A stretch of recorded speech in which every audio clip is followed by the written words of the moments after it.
Hay una frase que Napoleón Bonaparte dijo en su exilio, ya viejo y derrotado, cuando alguien le preguntó cuál había sido su mayor error.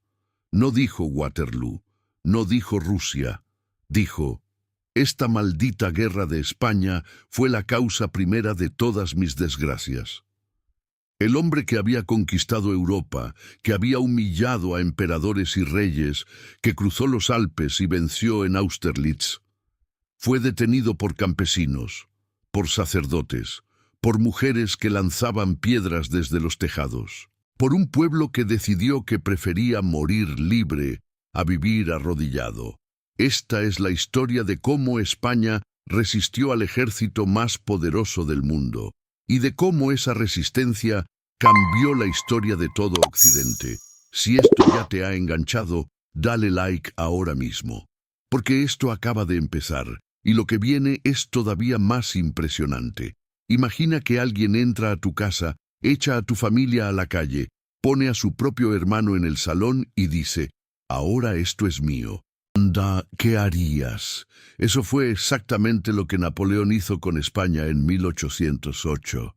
Y lo que los españoles hicieron a continuación fue algo que nadie en Europa esperaba, ni los franceses, ni los ingleses, ni siquiera los propios españoles. En este vídeo vas a descubrir por qué Napoleón llamó a España su úlcera española, quiénes fueron los hombres y mujeres que inventaron la guerra moderna tal y como la conocemos hoy, cómo una derrota en un pueblo de Andalucía sacudió los cimientos del imperio napoleónico por primera vez en la historia, y por qué sin España el mundo moderno podría haber sido muy diferente. Todo comenzó con una mentira. En 1807, Napoleón y España eran aliados. Firmaron juntos el Tratado de Fontainebleau. Francia pasaría sus tropas por España para invadir Portugal, que se negaba a obedecer el bloqueo comercial contra Inglaterra. España cedió. Las tropas entraron, pero las tropas francesas no siguieron de largo. Se quedaron, tomaron fortalezas, ocuparon ciudades, y en la primavera de 1808, Napoleón hizo la jugada más cínica de su reinado. Manipuló una crisis familiar dentro de la monarquía española. Atrajo al rey Fernando VII a Francia con promesas de mediación y lo arrestó. Después obligó tanto al padre Carlos IV como al hijo Fernando a renunciar a la corona. Y con esa corona en la mano, coronó a su hermano José Bonaparte como rey de España. El problema es que Napoleón entendía de ejércitos, pero no entendía de pueblos. El 2 de mayo de 1808, Madrid amaneció tensa. Corría el rumor de que los últimos miembros de la familia real iban a ser llevados a Francia. En la Puerta del Sol, la gente empezó a congregarse. Alguien gritó, alguien lanzó una piedra, y entonces Madrid explotó.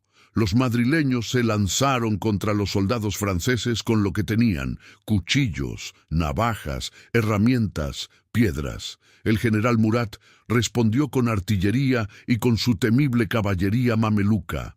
En pocas horas, la revuelta fue aplastada. Esa misma noche, cientos de españoles fueron fusilados en la montaña del Príncipe Pío. Francisco de Goya lo pintó para que nadie lo olvidara jamás. Pero Napoleón había cometido el error de creer que con sangre se apaga el fuego. En España, esa sangre fue gasolina. La noticia del 2 de mayo se extendió por toda España como una mecha encendida. En semanas habían surgido juntas locales de gobierno en casi todas las provincias. Clérigos, campesinos, nobles, artesanos, todos se levantaron.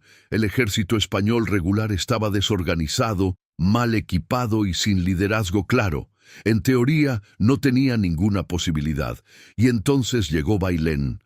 El 19 de julio de 1808, en un rincón de Andalucía, el general Francisco Javier Castaños rodeó al ejército del general francés Dupont con una maniobra que nadie esperaba. Dupont tenía unos 20.000 soldados. Estaba atrapado bajo un sol de justicia, sin agua, sin provisiones. acosado por guerrilleros que cortaban sus líneas de suministro. Y ese día hizo algo que ningún general napoleónico había hecho antes. Se rindió. 17.000 soldados del ejército más poderoso del mundo, capturados por España. En París, la noticia cayó como un mazazo. En el resto de Europa, oprimida bajo la bota napoleónica, Bailén fue una señal. El grande Armée podía ser vencido. En Austria, en Prusia, en Rusia, los ojos se abrieron. Napoleón respondió a Bailén como solo él sabía, en persona. A finales de 1808, entró en España al frente de 250.000 de sus mejores soldados. Arrasó ejércitos españoles. Tomó Madrid. Puso a su hermano en el trono. Esto está terminado, pensó. No había terminado nada, porque lo que empezó entonces fue algo que los manuales militares del siglo XIX no tenían clasificado: la guerra de guerrillas moderna. La palabra guerrilla es española. La inventamos nosotros. Y no fue solo una palabra, fue una estrategia que cambió la forma en que el mundo entiende la guerra hasta hoy. Grupos de combatientes, soldados desertores, campesinos, curas, contrabandistas, se organizaron en partidas que atacaban, desaparecían y volvían a atacar. No daban batallas campales, sabían que las perderían, pero cortaban convoyes, destruían puentes, capturaban correos, tendían emboscadas y hacían la vida imposible a cualquier soldado francés que se alejara de su columna. Un colaborador del rey José I lo recordó con horror en sus memorias. Un ejército invisible se extendió sobre casi toda España como una red de la cual no escapaba ningún soldado francés que se alejara un momento de su guarnición. Surgieron figuras legendarias: el empecinado Juan Martín Díez, un labrador castellano que llegó a mandar miles de hombres; Espoz y Mina, en Navarra, que tenía su propio ejército paralelo. Mina llegó a controlar rutas enteras del norte de España. Napoleón necesitaba 300.000 soldados para mantener el orden en un país que nunca terminó de doblegar. Soldados que hacían falta en otro sitio. Soldados que murieron, no en grandes batallas, sino en miles de pequeñas escaramuzas que la historia olvidó, pero que desangraron al imperio. La úlcera española no paraba de supurar. Cuéntame en los comentarios, ¿sabías que la palabra guerrilla es española y que nació exactamente aquí, en esta guerra? Déjame tu respuesta abajo. Me encanta leer lo que pensáis. Durante 6 años, España fue una herida que no cicatrizaba. Mientras Wellington y sus tropas anglo-españolas presionaban desde Portugal, la guerrilla no daba tregua en el interior. En 1812, Napoleón cometió su gran error: invadir Rusia, y para hacerlo, retiró tropas de España. Fue el principio del fin. Wellington ganó en los Arapiles en julio de 1812. Liberó Madrid. Siguió avanzando. En junio de 1813, la batalla de Vitoria expulsó definitivamente a los franceses de la península. En diciembre de ese año, el Tratado de Valenciennes devolvió el trono a Fernando VII. España había ganado, o más bien, España había sobrevivido. El coste fue devastador.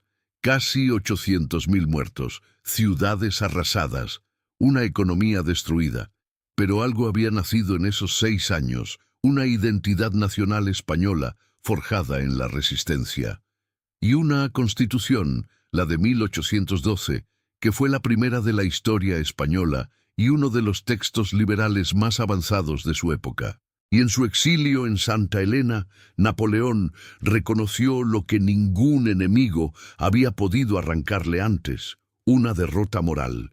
La historia de España está llena de momentos así, de pueblos que se niegan a rendirse, de batallas que cambian el mundo, de héroes que los libros de texto casi no mencionan. Si quieres seguir descubriendo estas historias cada semana, suscríbete al canal y activa la campana. Que la próxima historia que cuente aquí también te esté esperando. Nos vemos en el siguiente video.